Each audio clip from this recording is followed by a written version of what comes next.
আমার প্রিয় বন্ধুরা সবাই কেমন আছেন। আমি আপনাদের মাঝে একটা সিদ্ধ আলুর চপ নিয়ে আসলাম। আর এই সিদ্ধ আলুর চপটা আপনাদের কাছে কেমন লাগছে পুরো ভিডিওটি দেখে একটা লাইক দিয়ে এবং কমেন্ট বক্সে সুন্দর করে মন্তব্য জানিয়ে যাবেন। আপনাদের কাছে যদি ভালো লেগে থাকে তাহলে আপনাদের ভালোবাসা পেলে আর একটা ভিডিও বানানোর উৎসাহ জাগবে। তাই কিন্তু আপনাদের মাঝে অনেক কষ্ট করে ভিডিও শেয়ার করি। তাই আপনারা ভালোবেসে ফুল ওয়াশ করে একটা লাইক দিয়ে সঙ্গে থাকবেন। চপ করার জন্য এখানে নিয়েছি হলুদ, নিয়েছি ধুনগে ও জিরার গুঁড়া, নিয়েছি মরিচের গুঁড়া, নিয়েছি একটু কর্নফ্লাওয়ার আর নিয়েছি বেসন।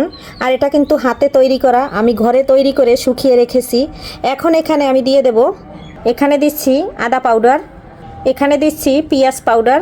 আপনারা চাইলে বাটাটাও ব্যবহার করতে পারেন, আমার বাসায় পাউডার আছে সেটাই আমি দিয়ে দিচ্ছি। আর এখানে দিচ্ছি হাফ চামচ রসুন পাউডার, এখানে দিয়েছি স্বাদ অনুযায়ী লবণ। আর এখন আমি ব্যাটারটা মেখে 2 ঘন্টার মতো রেখে দেব। 2 ঘন্টার মতো রেখে, নমস্কার বন্ধুরা, আলুর চপ তো কত মানুষই খেয়েছেন, আর আমি আজকে আলুর চপ বানাবো সিদ্ধ আলু দিয়ে। আর সিদ্ধ আলুটা ভেঙে নেব না, আমি আলুটা কেটে নেব, তারপরে আলুর চপটা বানাবো। আমি পাপড়ি আপনাদের মাঝে চলে আসলাম পাপড়ি কিচেন অ্যান্ড ব্লক থেকে। এখানে 4টা সিদ্ধ আলু নিয়েছি, আলুগুলো স্লাইস করে কেটে নিচ্ছি। আর ব্যাটারটা কিন্তু আমি আমার মতো করে বানিয়ে নিয়েছি বন্ধুরা।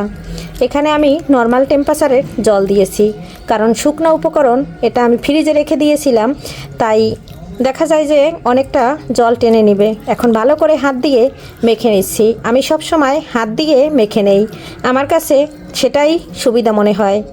বন্ধুরা, এই যে আমি ব্যাটারটা খুব সুন্দর করে মেখে নিয়েছি, এখন আমি ঢাকনা দিয়ে ঢেকে নেব। এই যে দেখুন বন্ধুরা, অফ ক্যামেরায় আমি আলুগুলো খুব সুন্দর করে কেটে নিয়েছি। আর এই আলুগুলো কিভাবে কেটেছি অবশ্যই এই যে দেখিয়ে দিচ্ছি। আর এখানে আমি বেসন তৈরি করে নিয়েছি, আর এই বেসনটা আমি কিভাবে তৈরি করলাম সেটাও দেখাচ্ছি। আর এই বেসনটা দিয়ে এখন আমি খুব সুন্দর করে আলুর চপগুলো ভেজে নিচ্ছি। এখানে আমি কয়েকটা আলুর পিস দিয়ে দিচ্ছি, দিয়ে খুব সুন্দর করে আমি বেসনটা মেখে তারপরে এক এক করে ভেজে নেব। আর এই যে দেখুন, আমি এক এক করে মেখে নিচ্ছি। আর এভাবে সবগুলো আমি দিয়ে দেব।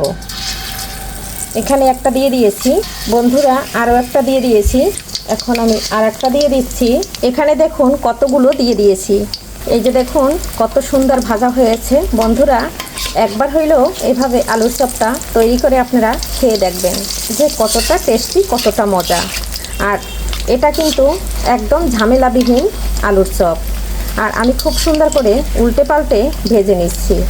আর এখানে কিন্তু খুব সুন্দর করে একদম ভাজা হয়ে যাচ্ছে। আর এভাবে অল্প সময়ের ভিতরে ইফতারির টাইম হয়ে গেছে, কি করবেন, ঝটফট যদি ঘরে থাকে আলু সিদ্ধ, তাহলে এভাবে চপ করে নিতে পারেন। আলুর চপটা ভীষণ সুন্দর হয়েছে। আর এই যে দেখুন কত সুন্দর দেখা যাচ্ছে, দেখুন বন্ধুরা কত সুন্দর হয়ে গেছে। এগুলো তুলে নিচ্ছি, তারপর অবশিষ্টগুলো আবারও ভেজে নিচ্ছি বন্ধুরা। আবারও অবশিষ্টগুলো দিয়ে দিচ্ছি। আর খুব সুন্দর করে কিন্তু আমি একদম ফুলকো ফুলকো করে ভেজে নিচ্ছি। আর কেমন লাগলো বন্ধুরা আপনাদের কাছে এই রেসিপিটা অবশ্যই কমেন্ট করতে ভুলবেন না। পুরো ভিডিওটা দেখে ভালো মন্দ মতামত জানিয়ে যাবেন। আর এভাবে একবার হইলেও ট্রাই করে দেখবেন। আবার একটু উল্টে পাল্টে দিচ্ছি, তারপরে কিন্তু তুলে নিচ্ছি। আর কত সুন্দর হয়েছে বন্ধুরা, একবার দেখে কিন্তু আমার ছেলে খাচ্ছে একদিকে, আর একদিকে কিন্তু ক্যামেরা ধরছে। ছেলে বলছে এতটা মজা হয়েছে মা, সেটা বলার মতো না। আলু ছেনে ভর্তা করার থেকে, মানে চপ করার থেকে এভাবে একবার বন্ধুরা খাবেন, এর স্বাদ জিভে লেগে থাকবে।